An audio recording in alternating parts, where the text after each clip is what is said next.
प्यारे बच्चों, welcome to Brihan Mumbai महानगर पालिका शिक्षण विभाग MCGM वर्चुअल क्लासरूम में आप तमाम का बहुत बहुत इस्तकबाल है।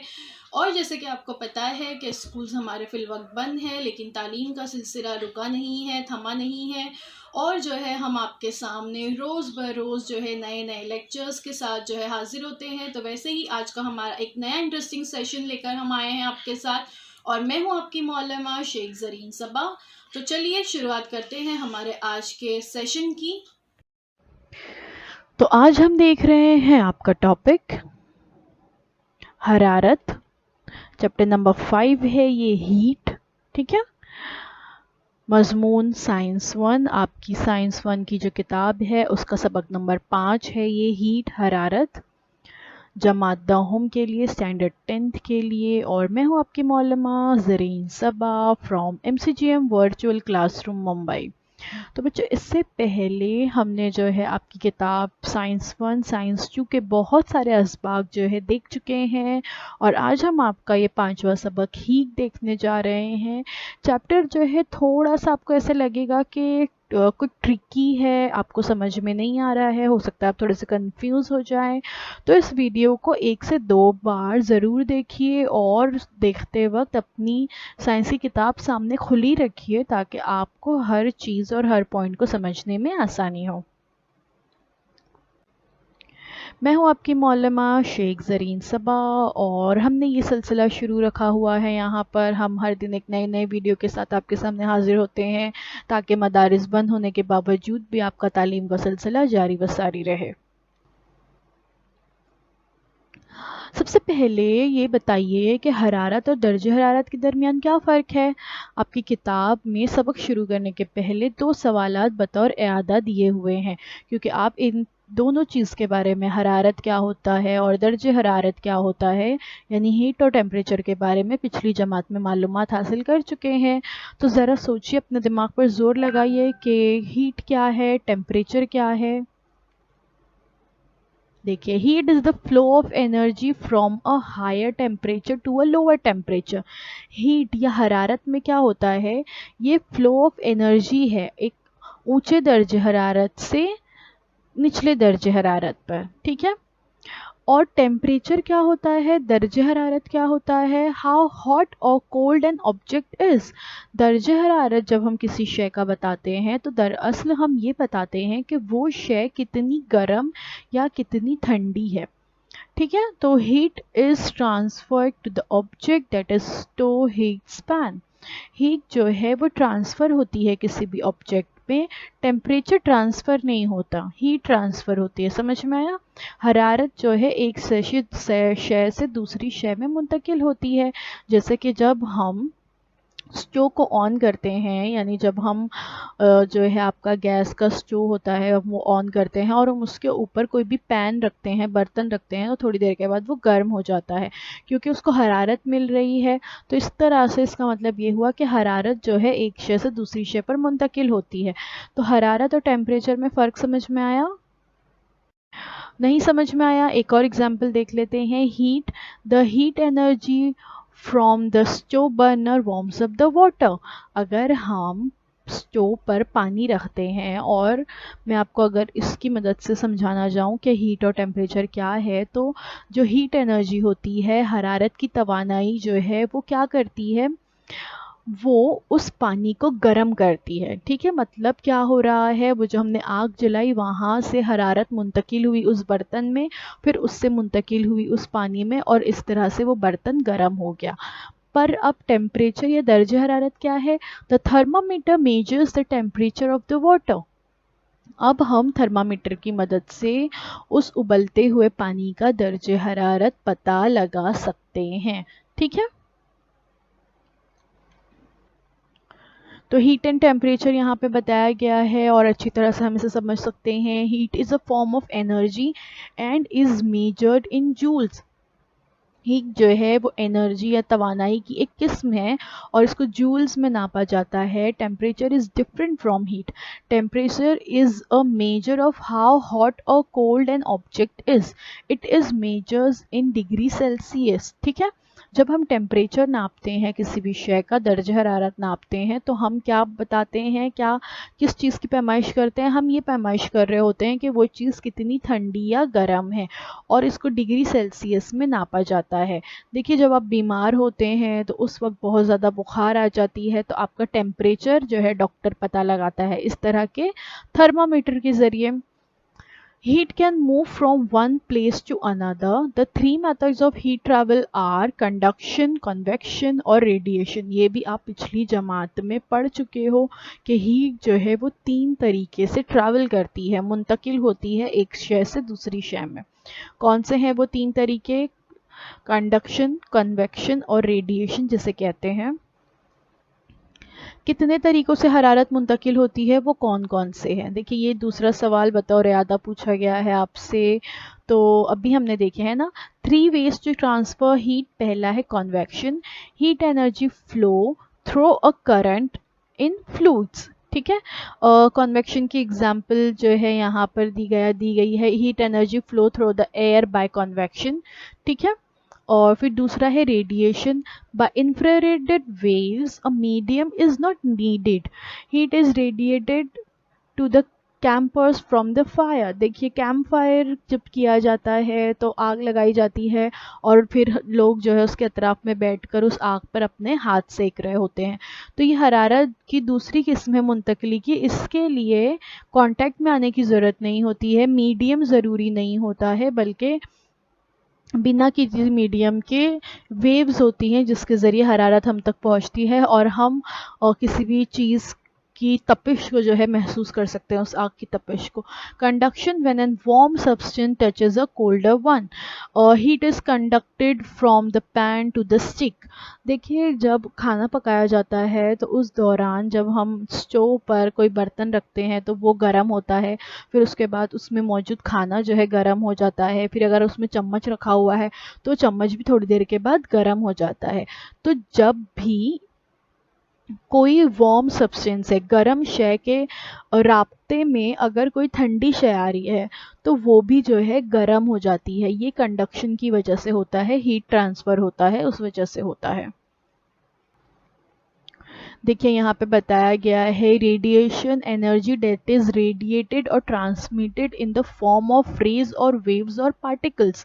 ये किस तरह से ट्रांसमिटेड होती है, मतलब मुंतकिल होती है, रेस के ज़रिए, वेव्स के ज़रिए या पार्टिकल्स के ज़रिए। बज़ाहिर हमें नज़र नहीं आता, लेकिन देखिए, अगर हम स्टोव के करीब या घर में जहाँ खाना पक रहा हो उसके करीब थोड़ी देर खड़े रहें तो हमें गर्म होता है ना?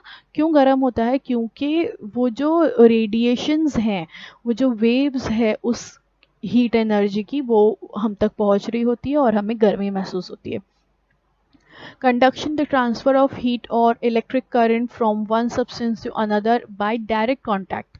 जैसे मैंने बताई कि पैन जो है जब उसको गैस पे रखते हैं, स्टोव पर रखते हैं, तो पैन जो है गर्म हो जाता है, हैंडल गर्म हो जाता है। तो ये कंडक्शन की वजह से होता है। जब कोई शय किसी हीट के डायरेक्ट कांटेक्ट में आती है या कोई गर्म शय के डायरेक्ट कांटेक्ट में आती है तो हीट जो है उससे ट्रांसफ़र होती है उस शय पर। फिर उसके बाद है convection, the transfer of heat through a fluid, liquid और gas caused by molecular motion.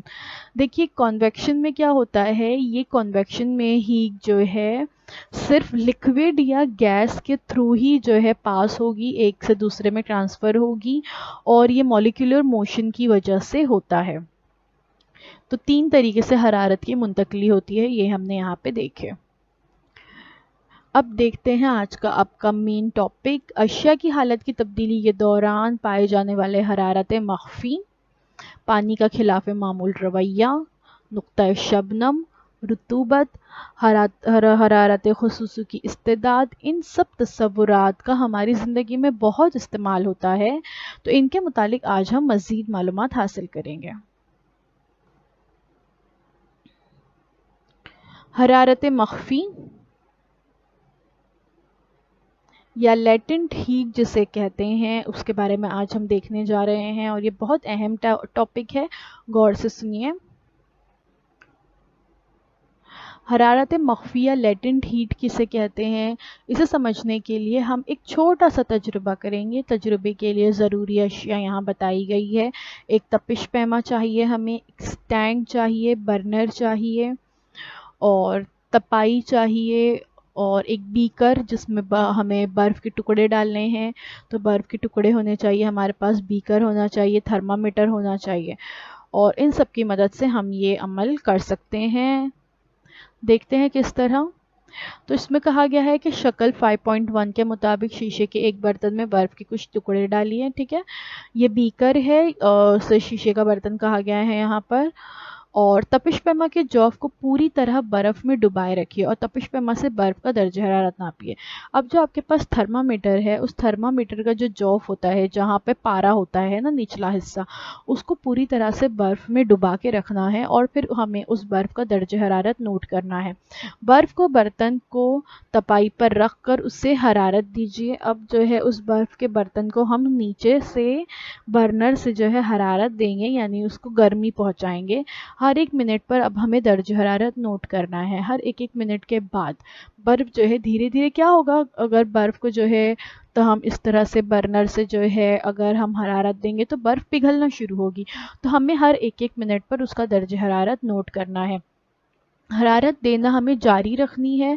बर्फ़ जो है अब आहिस्ता आहिस्ता पिघलने लगेगी। पिघलते वक्त बर्फ़ और पानी के आमेज़े को जो है हमको हिलाते रहना है, ताकि जैसे मैंने अभी बताई कि हीट ट्रांसफ़र होती है तो निचले मॉलिक्यूल से ऊपर के मॉलिक्यूल की तरफ जाती है। नीचे का जो पानी होता है, जो बर्तन में नीचे पानी होता है, वो पहले गर्म होता है और फिर वो हीट ट्रांसफ़र होती है ऊपर के हिस्से के पानी की तरफ। तो हम उसको हिलाते रहेंगे तो हीट ट्रांसफ़र जल्दी से हो जाएगा।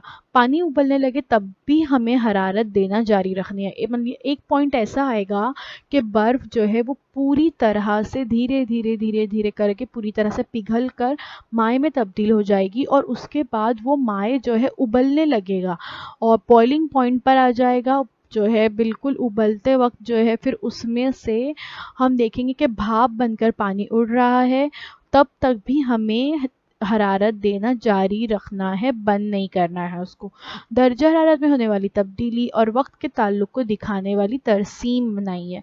अब आपसे कहा जा रहा है कि आपको एक ग्राफ बताना है जिसमें आप ये बताएंगे कि शुरू में कितना दर्जा हरारत था, फिर बाद में कितना हुआ, फिर कितना हुआ, फिर कितना हुआ, वक्त के साथ साथ क्या तब्दीली आई दर्जा हरारत में। इसको हमें ग्राफ में बताना है, तरसीम में, ताकि हमें ये अच्छी तरह से समझ में आए। देखते हैं कैसे बताएंगे। जब तक बर्फ़ के तमाम टुकड़े पानी में तब्दील नहीं हो जाते तब तक आमेज़े का दर्जा हरारत 0 डिग्री सेंटीग्रेड ही रहता है। ठीक है, मतलब जब तक बर्फ़ के तमाम टुकड़े पानी में तब्दील नहीं हो रहे हैं उस वक्त तक हम देखते हैं कि आमेज़े का दर्जा हरारत जो हम नोट कर रहे थे थोड़ी थोड़ी देर में, वो 0 डिग्री सेंटीग्रेड ही होता है। मुकम्मल बर्फ़ पानी बनने के बाद भी हरारत देना अगर हम जारी रखते हैं तो फिर क्या होता है, दर्जा हरारत बढ़ने लगता है और पानी का फिर दर्जा हरारत 100 डिग्री सेंटीग्रेड तक पहुंच जाता है। इस पानी की बहुत ज़्यादा मिकदार जो है फिर भाप बनने लगती है। देख सकते हैं आप लोग, पानी जो है खत-खत पकने लगता है ना, और इसकी बहुत ज़्यादा मिकदार क्या होती है, भाप बनकर उड़ने लगती है। तमाम पानी भाप में तब्दील होते वक्त पानी का दर्जा हरारत 100 डिग्री सेंटीग्रेड पर मुस्तकिल रहेगा। यानी हमें ऐसा लगता है कि पानी को अगर हम और गर्म कर रहे हैं और गर्म कर रहे हैं तो शायद उसका दर्जा हरारत बढ़ता है, लेकिन उसका दर्जा हरारत तो नहीं बढ़ रहा, वो 100 डिग्री सेंटीग्रेड पर कांस्टेंट रहता है, मुस्तकिल रहता है। दर्जा हरारत में होने वाली तब्दीली और उसके लिए दरकार वक्त के ताल्लुक को ज़ाहिर करने के लिए तरसीम जो है हमने बनाए हैं वो यहाँ पे दी गई है। इस तरसीम में ख़त ए बी मुस्तकिल दर्जा हरारत को, ख़त ए बी देखिए बताया गया है, वो मुस्तकिल दर्जा हरारत को और बर्फ़ की पानी में तब्दीली के अमल को ज़ाहिर करता है। बर्फ़ को हरारत देने पर बर्फ़ एक मखसूस दर्जे हरारत यानी 0 डिग्री सेंटीग्रेड पर पिघल कर पानी में तब्दील होता रहता है। इस तब्दीली के वक्त बर्फ़ हरारत को जज़्ब करता है, यानी ये जब ये तब्दीली हो रही है उस वक्त बर्फ़ जो है वो ठंडा है, ठीक है, तो वो हरारत को अपने अंदर जज़्ब करता है और वो फिर माए में तब्दील होते रहता है। बर्फ़ को हरारत को जज़्ब करने का अमल उसके माए में मुकम्मल होने तक जो है जारी रहता है, यानी जब तक वो माए में पूरी तरह से मुकम्मल नहीं हो जाता, बर्फ़ जो है हीट एब्जॉर्ब करता है, हरारत को जज़्ब करता है। तो यहाँ पर हम तरसीम अगर देखते हैं तो ए और बी जैसे बताया गया कि वो बर्फ़ की पानी में तब्दीली के अमल को ज़ाहिर कर रहा है, वो 0 डिग्री सेंटीग्रेड पर ही है, ठीक है। उसके बाद बी से सी तक अगर हम देखते हैं तो पानी महलूल बताया गया कि एकदम ऊपर ग्राफ जा रहा है। फिर सी से डी तक जो है भाप और उबलता हुआ पानी, जो हमने अभी देखे कि जब हम जो है पानी को या बर्फ़ को जो है तब पिघला कर पानी में की हालत में लाते हैं तो वो 0 डिग्री पर होता है। फिर वहाँ से टेम्परेचर बढ़ना शुरू होता है कहाँ तक, 100 डिग्री सेंटीग्रेड पर, यानी बी पॉइंट से सी पॉइंट तक हम पहुँच गए। सी पॉइंट पे आने के बाद 100 डिग्री सेंटीग्रेड पर टेम्परेचर पहुँचने के बाद पानी जो है अब भाप बनकर उड़ने लगता है। तो उबलता हुआ पानी प्लस भाप जो है इसीलिए लिखी गई है। तो यहाँ पर वो पानी गैस में तब्दील हो रहा है और ये कॉन्स्टेंटली 100 डिग्री सेंटीग्रेड पर ही रहेगा जब तक पूरा पानी भाप बनकर नहीं उड़ जाता। तो यही जो है यहाँ पर बताया गया है। नीचे अगर आप लोग देखते हैं एक्स एक्सेस पर 2, 4, 6, 8, 10, 12 ये वक्त बताया गया है मिनट में, और वाई एक्सेस पर जो है दर्जे हरारत जो है बताया गया है 0, फिर उसके बाद 10, 20, 30, 40 ऐसे करके 100 डिग्री सेंटीग्रेड तक ये बताया गया है। तो ये तरसीम जो है बहुत आसानी से हम इससे कॉन्सेप्ट को समझ सकते हैं कि किस तरह से जब बर्फ़ पानी में तब्दील होता है तो वो 0 डिग्री सेंटीग्रेड पर रहता है ए से बी, फिर बी से सी वाली सिचुएशन में पानी का दर्जे हरारत बढ़ता जाता है, फिर उसके बाद सी से डी वाली सिचुएशन में पानी जो है वो गैस में तब्दील होना शुरू होता है। तो इस दौरान आमेज़े का दर्जे हरारत मुस्तकिल रहता है। जिस मुस्तकिल दर्जे हरारत पर बर्फ़ पानी में तब्दील होता है उस दर्जे हरारत को बर्फ़ का नुक्ते पिघलाव कहते हैं। Conversion from solid to liquid, ठीक है, energy in the form of heat. और जैसे मैंने अभी बताई कि बर्फ़ जो है क्या करता है, हीट को जो हीट एनर्जी होती है उसको एब्जॉर्ब करता है, जिसकी वजह से बर्फ़ जो है वो पानी में तब्दील हो जाता है, यानी सॉलिड लिक्विड में कन्वर्ट होता है। तो जिस पॉइंट पर बर्फ़ जो है वो पानी में तब्दील होता है उसको नुक्ते पिघलाव कहते हैं, मेल्टिंग पॉइंट कहते हैं। जब हम थर्मामीटर को किसी बर्फ़ वाले ग्लास में, आप घर पे ये करके देख सकते हो, अगर आपके घर में बर्फ़ है और थर्मामीटर मौजूद है तो आप ये कर सकते हैं। एक ग्लास में जो है बर्फ़ लेनी है, उसमें थर्मामीटर को डालना है और उसका टेम्परेचर नोट करते जाना है आपको। जब पूरी तरह से बर्फ़ पिघल जाती है जिस टेम्परेचर पर, वो टेम्परेचर जो है क्या कहलाएगा, उसका मेल्टिंग पॉइंट या नुक्ता पिघलाव कहलाएगा। यहाँ पे बताया गया है कि 33 डिग्री सेंटीग्रेड पर तमाम बर्फ जो है वो पिघल गई है, तो इसे नुक्ता पिघलाव कहते हैं। अब देखते हैं लेटेंट हीट क्या है या हरारत मख्फी किसको कहते हैं। Latent heat is defined as the heat absorbed और release when a substance changes its physical state completely at constant temperature. एक कांस्टेंट टेम्परेचर पर जब कोई शय जो है वो अपनी फिजिकल स्टेट को चेंज करती है और इस दौरान या तो हीट एब्जॉर्ब होगी या तो हरारत जो है वो जज़्ब की जाएगी या खारिज की जाएगी, तो इसी को जो है लेटेंट हीट कहते हैं या हरारत मख्फी हम कहते हैं। What is specific latent heat, मखसूस हरारत मख्फी क्या होती है। स्पेसिफिक लेटेंट हीट जिसको L से जाहिर किया जाता है of a substance defined as the amount of heat required to change the phase of 1 kg of a substance at a constant temperature, यानी कि 1 किलो कोई जो शय है उसको कांस्टेंट टेम्परेचर पर उसकी फिजिकल स्टेट जो है चेंज करने के लिए जितना अमाउंट ऑफ हीट रिक्वायर होती है उसको स्पेसिफिक लेटेंट हीट कहते हैं, मखसूस हरारत मख्फी कहते हैं। Two different types of latent heat. There are two different type of latent heat. The one is latent heat of fusion और latent heat of vaporization. पहला जो है latent heat of fusion जो है अभी हम देखने जा रहे हैं। हरारत मख्फी की दो किस्में हैं, तो हम पहले देखने जा रहे हैं पिघलाव की हरारत मख्फी, जिसको latent heat of fusion भी कहते हैं। क्या है ये? शय के ठोस हालत से माय हालत में तब्दील होते वक्त शय यानी बर्फ जो है हरारत जज्ब करता रहता है, ठीक है, लेकिन इसके दर्जे हरारत में बिल्कुल भी इजाफा नहीं होता।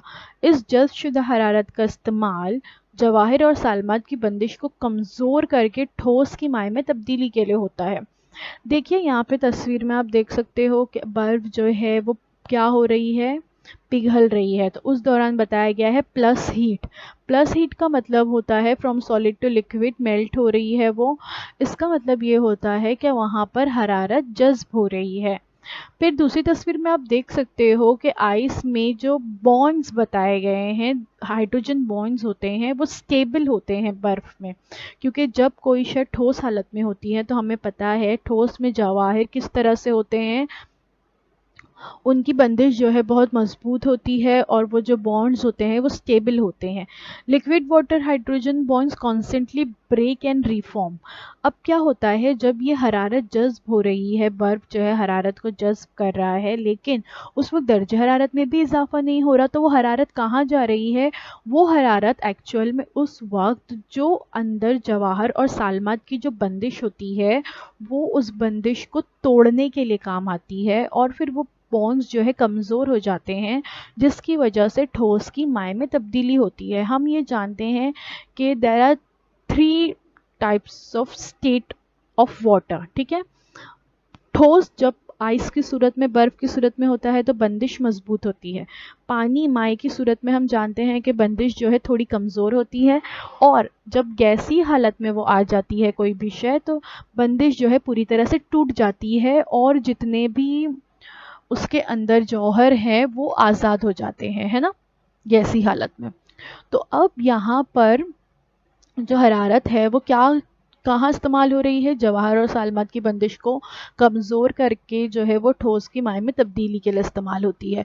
तो ठोस की माय में तब्दीली के वक्त मुस्तकिल दर्जे हरारत पर जो हरारत जज्ब की जाती है उसको ही लेटेंट हीट ऑफ मेल्टिंग या पिघलाव की हरारत मख्फी या लेटेंट हीट ऑफ फ्यूजन भी कहते हैं। Actually latent heat of fusion ही सही वर्ड है, लेकिन यहाँ पर हमारी किताब में लेटेंट पिघलाव को जो है इंग्लिश में मेल्ट कहा जाता है, तो इसके लिए लफ्ज़ी मतलब वहाँ पर बताया गया है और इसलिए मेल्टिंग लफ्ज़ इस्तेमाल किया गया, जबकि एक्चुअल में सही जो है term latent heat of fusion है। पिघलाव की हरारत मख्फी जो है उसे कहते हैं। यहाँ पे आप देख सकते हो particles vibrate about their fixed mean position. जब सॉलिड कंडीशंस में होती है कोई भी शय तो पार्टिकल्स जो है वो वाइब्रेट करते हैं अपनी फिक्स पोजीशन पर ही, लेकिन जब उसको हरारत मिलती है, जब वो हरारत को जज्ब करते हैं तो particles vibrate and moves among each other. फिर जो है वो वाइब्रेट भी होते हैं और मूव करने लगते हैं, क्योंकि उनके दरमियान की बंदिश जो है वो कमज़ोर हो जाती है। ये कब होता है? सॉलिड से लिक्विड के दरमियान होता है और जब उससे हरारत मिलती है, तो यही जो है लेटेंट हीट ऑफ फ्यूजन कहलाता है। मुस्तकिल दर्जे हरारत पर इकाई कमियत के ठोस को मुकम्मल तौर पर माय में तब्दील होने के लिए जो हरारत जज्ब होती है उस हरारत को पिघलाव की मखसूस हरारत मख्फी या specific latent heat of fusion कहते हैं, ठीक है। Latent heat of fusion is the proper word for this. The amount of heat energy absorbed at constant temperature by unit mass of a solid to convert into liquid phase is called the specific latent heat of fusion, ठीक है। यहाँ पर आप देख सकते हो कि solids में देखिए बताया गया है कि किस तरह से जो पार्टिकल्स होते हैं वो एक दूसरे से करीब होते हैं, बंदिश जो है मजबूत होती है एक दूसरे के करीब, और मेल्ट होने के बाद लिक्विड फॉर्म में जब वो आ जाते हैं तो बंदिश जो है कमज़ोर हो जाती है और पार्टिकल जो है इधर उधर तैरने लगते हैं, हम कह सकते हैं। और सॉलिड में जो है वो अपनी जगह पर ही वाइब्रेट होते हैं, लेकिन यहाँ पर वो हरकत करने लगते हैं लिक्विड में। तो ये जो है specific latent heat of fusion किसको कहते हैं? मखसूस हरारत मख्फी पिघलाव की, जब इकाई कमियत का ठोस जो है वहां पर अगर हम ले रहे हैं तो ये स्पेसिफिक हो जाता है, मखसूस का लफ्ज जो है यहाँ पे इस्तेमाल किया गया है। तो what is latent heat of fusion? Latent heat of fusion is the heat absorbed when a solid melt at constant temperature. एक मखसूस दर्जे हरारत पर जब सॉलिड जो है वो मेल्ट होता है तो उसको जो उस दौरान जो हीट एब्जॉर्ब की जाती है, जो हरारत जज्ब की जाती है, उसको लेटेंट हीट ऑफ फ्यूजन कहते हैं। During melting, the heat absorbed is used to break up the bonds between the particles. अभी मैंने बताई कि पार्टिकल्स के दौरान जो बॉन्ड्स होता है उसको ब्रेकअप करने के लिए जो है वो हीट वहाँ पर इस्तेमाल की जाती है। The particles are free from their fix position. अब जो है पार्टिकल्स क्या हो जाते हैं? फ्री हो जाते हैं, जो उनके फिक्स पोजिशन में वो थे उससे वो फ्री हो गए, and are able to vibrate and move among each other. अब वो आपस में एक दूसरे की जगह लेते हैं, हरकत करते हैं। ये सॉलिड से लिक्विड के दरमियान होता है। अब देखते हैं भाप की हरारत मख्फी या लेटेंट हीट ऑफ वेपराइजेशन। इसमें क्या होता है? बर्फ का पूरी तरह से पानी में तब्दील होने के बाद दर्जे हरारत, जैसे हमने वो ग्राफ देखे थे, इस ग्राफ में हमने देखे कि B से C पॉइंट तक दर्जा हरारत बढ़ने लगता है, ठीक है। तो जब दर्जा हरारत 100 डिग्री सेंटीग्रेड तक बढ़ जाता है तो खत BC पानी के दर्जा हरारत का 0 से 100 डिग्री तक बढ़ने को जाहिर करता है। आप BC देख सकते हैं। इसके बाद हरारत देने पर भी पानी के दर्जा हरारत में इजाफा नहीं होता। अगर हम बर्नर ऑन रखते हैं, हम कंटिन्यू जो है उसको हरारत दे रहे हैं, तो भी दर्जा हरारत में इजाफा नहीं होता। तो अब ये हरारत कहाँ जा रही है? अब वहाँ पर हमने देखे कि पहले दर्जा हरारत में इजाफा क्यों नहीं हो रहा था? क्योंकि हीट एब्जॉर्ब हो रही थी और क्या हो रही थी? बॉन्ड जो है वो कमज़ोर हो रहे थे, पार्टिकल के बॉन्ड कमज़ोर हो रहे थे, वहाँ पे इस्तेमाल हो रही थी। अब ये हीट कहाँ जा रही है देखते हैं। तो इस दर्जा हरारत पर जज्ब करदा पूरी हरारत जौहरी बंदिश को तोड़ने और माए को गैसी हालत में तब्दील करने के लिए इस्तेमाल होती है। तस्वीर नीचे आप देख सकते हो। लिक्विड और गैसेस में पार्टिकल्स बताए गए हैं कि लिक्विड में जो है वो एक दूसरे के दरमियान ही मूव होते रहते हैं। अभी हमने पिछली तस्वीर में देखे थे, है ना, कि लिक्विड में जो है पार्टिकल्स की बंदिश थोड़ी कमज़ोर हो जाती है, लेकिन गैसेस हालत में क्या होता है कि बंदिश पूरी तरह से टूट जाती है और जो है जौहर वो आज़ाद हो जाते हैं। गैस कंडीशन में आप देख सकते हो। तो अब क्यों C से D तक की जो सिचुएशन है, तो 100 डिग्री सेंटीग्रेड के बाद अब क्यों जो है टेम्परेचर बढ़ता नहीं है? हम हरारत दे भी रहे हैं तो दर्जा हरारत में इजाफा नहीं हो रहा, क्योंकि अब वो जो दर्जा हरारत मिल रही है वो हरारत जौहरी बंदिश को तोड़ने के लिए इस्तेमाल होती है, यानी माए को गैस में तब्दील करने के लिए वो इस्तेमाल होती है। ठीक है, तो माए जो है अब क्या होगा? 100 डिग्री सेंटीग्रेड पर पानी जो है वो भाप बनना शुरू हो जाता है, स्टीम में कन्वर्ट होना शुरू हो जाता है। माए के गैस में तब्दील होते वक्त हरारत जो है जज्ब की जाती है, लेकिन दर्जा हरारत में इजाफा नहीं होता। जिस मुस्तकिल दर्जा हरारत पर माए की तब्दीली गैस बनने के लिए होती है, उस वक्त जज्ब करदा हरारत को भाप की हरारत मख्फी या लेटेंट हीट ऑफ वेपराइजेशन कहते हैं। कौन सी दर्जा हरारत पर होता है? ये 100 डिग्री सेंटीग्रेड पर होता है, जब जो है पानी भाप बनकर उड़ने लगता है। ठीक है, तो क्यों वहाँ पर अब मज़ीद हरारत देने पर, समझ में आया क्यों वो वहाँ पर टेम्परेचर नहीं बढ़ेगा? क्योंकि वो हरारत इस्तेमाल हो रही है जौहरी बंदिश को तोड़ने के लिए। मुस्तकिल दर्जा हरारत पर इकाई कमियत के माए को मुकम्मल तौर पर गैस में तब्दील करने के लिए जो हरारत जज्ब होती है, उस हरारत को भाप की मखसूस हरारत मख्फी या specific latent heat of vaporisation कहते हैं। The amount of heat energy absorbed at constant temperature by unit mass of a liquid to convert into gaseous phase is called the specific latent heat of vaporization। समझ में आया? मखसूस हरारत मख्फी या specific का लफ्ज़ इस्तेमाल उस वक्त होता है जब वहाँ पर हम देख सकते हैं कि इकाई कमियत का लफ्ज़ इस्तेमाल हुआ है, यानी यूनिट जो है बताया गया। जैसे स्पेसिफिक लेटेंट हीट के लिए बताया गया था कि 1 kg सब्सटेंस। तो जो अगर कोई चीज़ को जो है नाप कर यूनिट के ज़रिए जो है लिया जा रहा है, और फिर जो है हम देखते हैं कि वो जितना भी हमने लिक्विड लिए वो जब गैस में कन्वर्ट हो रहा है तो जितनी एनर्जी उस दौरान एब्जॉर्ब होगी वो specific latent heat of vaporisation होगा।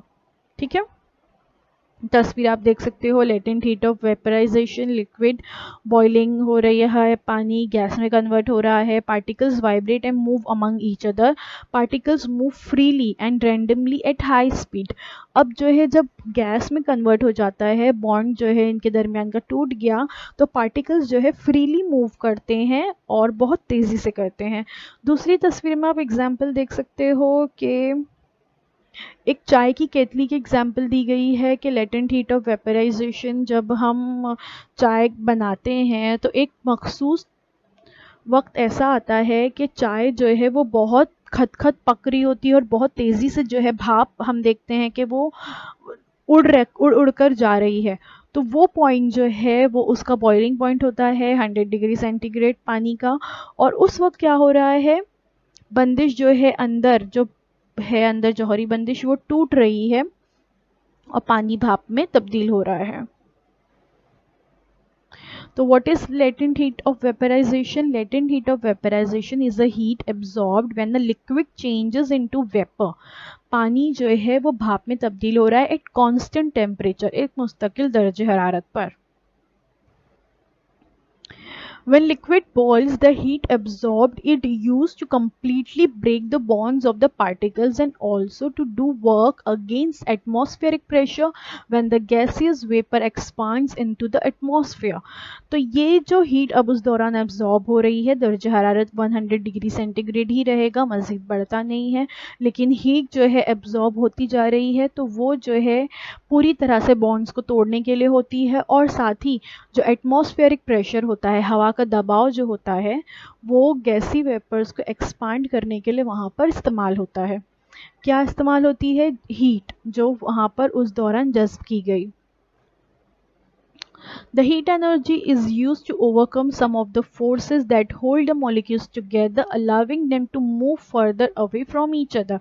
नीचे की तस्वीर में आप देख सकते हो लिक्विड में जो है वो कैसे एक दूसरे के अतराफ ही जो है घूमते रहते हैं, वाइब्रेट होते हैं, मॉलिक्यूल्स और एक दूसरे के अतराफ ही घूमते रहते हैं, क्योंकि बंदिश कमज़ोर होती है लेकिन बंदिश मौजूद होती है। लेकिन गैस की हालत में क्या होता है, बंदिश पूरी तरह से टूट जाती है और पार्टिकल्स जो है वो फ्री हो जाते हैं। तो मुख्तलिफ अशिया के नुक्ते पिघलाव मुख्तलिफ होते हैं, इसी तरह मुख्तलिफ अशिया के नुक्ते जोश भी मुख्तलिफ होते हैं। यहाँ पर एक जदौल दिया गया है, एक टेबल आप देख सकते हो, इसमें चंद अशिया के नुक्ते पिघलाव और नुक्ते जोश, पिघलाव की मखसूस हरारत मख्फी, भाप की मखसूस हरारत मख्फी जो है दी हुई है। हवा का दबाव सतह समंदर के हवा के दबाव से ज़्यादा होता है। ठीक है, तो अगर इस तरह से हो कि हवा के दबाव से कम या ज़्यादा हो तो नुक्ते पिघलाव, नुक्ते जोश और हरारत मख्फी जो है वो बदलती रहती है। यानी इस पर क्या असरअंदाज होता है, हवा का दबाव जो है यहाँ पे असरअंदाज होता है, एयर प्रेशर जो है इस पर असरअंदाज होता है। नीचे की जदौल में समंदर पर के हवा के दबाव की पैमाइश दी गई है। यहाँ पे जो अब पैमाइश दी हुई है, समंदर पर जो हवा का दबाव होता है उसकी पैमाइश दी हुई है। अशिया जो है पहली हम देख सकते हैं, बर्फ़, पानी, नुक्ते पिघलाव 0 डिग्री सेंटीग्रेड, नुक्ते जोश 100 डिग्री सेंटीग्रेड, पिघलाव की मखसूस हरारत मख्फी बताई गई है और भाप की मखसूस हरारत मख्फी बताई गई है। फिर तांबा, इथिल अल्कोहल, सोना, चांदी, सीसा, इन तमाम की भी डिटेल्स दी हुई है। एक बार इस टेबल को गौर से ज़रूर देखिए। तो ये सॉलिड से लिक्विड के दौरान लेटेंट हीट ऑफ फ्यूजन, जो हरारत जज्ब होती है वो लेटेंट हीट ऑफ फ्यूजन होती है। लिक्विड से वेपर के दौरान जो हरारत जज्ब होती है वो लेटेंट हीट ऑफ वेपराइजेशन होती है। और वेपर सॉलिड से जो है डायरेक्टली जब वो वेपर में तब्दील होती है, कुछ कंडीशंस ऐसी भी होती है कि कोई शय जो है ठोस से डायरेक्टली किस में तब्दील होती है, भाप में। तो उस वक्त जो है लेटेंट हीट ऑफ सब्लिमेशन जो है वहां पर हम उसे कहेंगे। तो बच्चों thank you so much for watching. उम्मीद है जो कुछ आज आपको बताया गया वो आपको अच्छी तरह से समझ में आया होगा। आज के लिए बस इतना ही, सबक खत्म नहीं हुआ है। इंशाल्लाह नेक्स्ट वीक जो है हम इस सबक का पार्ट 2 देखेंगे। अल्लाह हाफिज़। अगर आपको हमारा ये वीडियो अच्छा लगा है तो प्लीज़ हमारी वीडियो को लाइक करना ना भूलें, और लाइक करने के बाद हमें कमेंट सेक्शन में ज़रूर बताएं कि आप जो है कुछ इम्प्रूवमेंट अगर चाहते हैं तो वो भी आप सजेस्ट कर सकते हैं, या अगर आपके कोई सवालात है वो भी आप हमसे पूछ सकते हैं। और आगे भी आपको हमारे तमाम नोटिफिकेशंस इसी तरह से मिलते रहें वीडियो के, तो हमारे चैनल को सब्सक्राइब करना ना भूलिए। सब्सक्राइब के बटन पर क्लिक कीजिए और उसके बाद में बेल आइकन दिया है, press the bell icon to get all the notifications. Allah Hafiz. तो बच्चों मुझे उम्मीद है जो कुछ आज आपको पढ़ाया गया वो आपको अच्छी तरह से समझ में आया होगा। और अगर आपको नहीं समझ में आया है तो हमारा ये वीडियो यूट्यूब पर भी अवेलेबल है, आप इसे दोबारा से जो है देख सकते हैं। और अपने साथ जो है अपनी टेक्स्ट बुक ज़रूर रखिए ताकि आपको जो है तमाम पॉइंट्स अच्छी तरह से समझ में आए। तो अब आप लोगों से इंशाल्लाह अगले हफ्ते एक नए वीडियो में मुलाकात होती है। अल्लाह हाफिज़।